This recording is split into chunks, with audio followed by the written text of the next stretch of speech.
नमस्कार, स्वागत है आपका हनुमत कृपा ज्योतिष में। मित्र शनिदेव आप जान ही रहे हैं कि 27 जुलाई सन 2026 से लेके 11 दिसंबर सन 2026 तक बकरी रहेंगे। कोई राशि परिवर्तन लेंगे, मीन राशि में है, मीन राशि में ही रहेंगे, बकरी अवस्था में रहेंगे इस दौरान। मित्र ऐसा है कि आपका ढैया चल ही रहा है, साथ में आपके अष्टम भाव पर शनिदेव बकरी हो रहे हैं। अब इसका क्या परिणाम प्राप्त होगा, और खासकर आपके सामने एक बहुत ही गहरा राज खुल सकता है, गहरा भेद खुल सकता है, जिसे शायद आप पसंद न करें। इस बारे में बात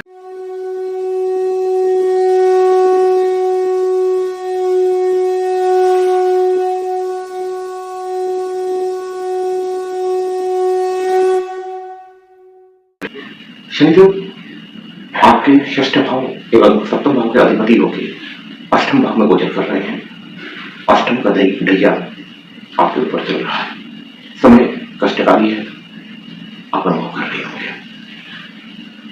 बकरी अवस्था में ग्रह और शक्तिशाली हो जाता है, तीव्र परिणाम देना शुरू कर देता है।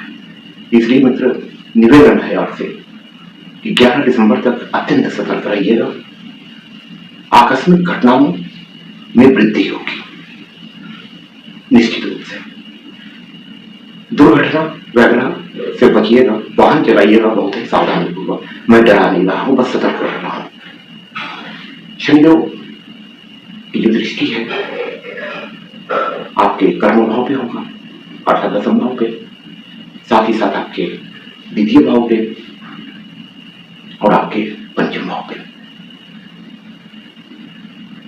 तो मित्र समग्र रूप से अगर आलोचना करें, जो राज की बात मैंने बताया उसके बारे में बात करते हैं, और एक अद्भुत सूत्र की बात आपसे करूंगा कि अगर ऐसा आपके कुंडली में शनिदेव का स्थिति है तो ये उनकी बकरी अवस्था में जब तक है, ये बड़ा स्वर्णिम काल आपके लिए होगा। इसके बारे में चर्चा करेंगे। आपको आकस्मिक रूप से आकस्मिक घटनाओं के बारे में तो मैंने आपको बताई कि सतर्क रहिएगा। कार्य व्यवसाय में यदि आप हैं तो आकस्मिक रूप से कोई अनुबंध आपके सामने आ सकता है, कोई नया कार्य आपका शुरू हो सकता है। अगर आप सर्विस क्लास में हैं, प्रमोशन आपका हो सकता है आकस्मिक रूप से। आपको कोई पैतृक संपत्ति या कहीं से ऐसा धन जो आप डूबा हुआ समझ रहे हैं, जो आपको वापस नहीं मिल रहा है, उस ढंग का कोई धन जिसके प्रति आप बिल्कुल आशा छोड़ चुके हैं, वो आपके पास वापस आएगा, ये निश्चित है। मित्र एक सावधानी की बात और कर दें, अपने वाणी पर जो आपका बोलचाल है उस पर बहुत अधिक कंट्रोल रखिएगा, क्योंकि आपका वाणी बहुत कड़वा होने वाला है। इसलिए इस ढंग का वाणी पर कंट्रोल रखिएगा। किसी के साथ भी बुरा व्यवहार ना कीजिए, बुरा ना बोलिए और बड़े बोल ना बोलिए, यह बहुत आवश्यक है। संतान पक्ष के साथ उलझिए मत, उनको समझिए कि वो क्या चाह रहे हैं और उन पर थोड़ा दृष्टि रखिए कि किस राह पर है, यह आवश्यक है। प्रेम प्यार में थोड़ा टकराव हो सकता है, अहंकार का टकराव या कड़वी वाणी के द्वारा टकराव, इसलिए इस बारे में सतर्क रहिएगा।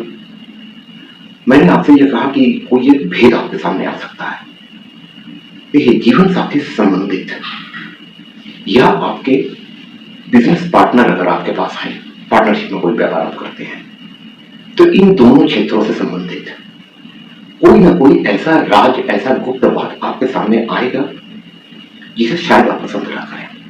अब करें क्या, अपना दिमाग ठंडा रखिए, मेंटल कूल को मेंटेन कीजिए और बातचीत के द्वारा समस्या को सुलझाइए, बस यही है।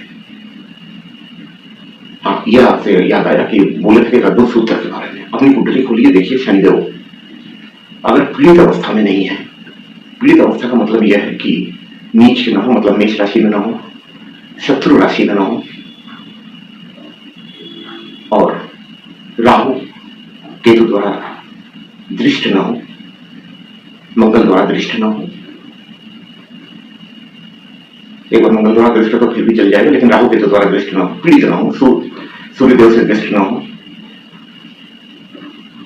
और आपके कुंडली में शनिदेव अगर वक्री है, आपके जन्म के समय अगर शनिदेव वक्री थे, तो यह समय आपके लिए अत्यंत स्वर्णिम काल होगा, बहुत अच्छा होगा। क्योंकि अभी वक्री चल रहा है और आपके जन्म कुंडली में भी अगर वक्री है, बहुत बढ़िया होगा, बहुत ही अच्छा समय आपका होगा।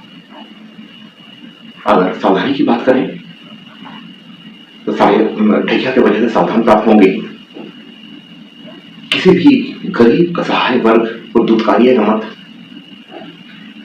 अच्छा व्यवहार उनसे कीजिएगा, उनका हक मत मारिएगा, 2 पैसा ज्यादा देना दे दीजिए, लेकिन उनको सताइएगा मत किसी भी तरह से, उनको दुख मत पहुंचाइएगा। ये पहला सावधानी है। दूसरी सावधानी यह है कि इस दौरान, हालांकि होना तो हमेशा ही चाहिए, फिर भी खासकर इस दौरान सच बोलने का कोशिश अधिक से अधिक कीजिए। असत्य का सहारा इस समय न लीजिए। यह हो गए उपाय की। अगर बात करें, उपाय तब कर रहे होंगे वही कीजिए। नित्य हनुमान चालीसा का पाठ कीजिए।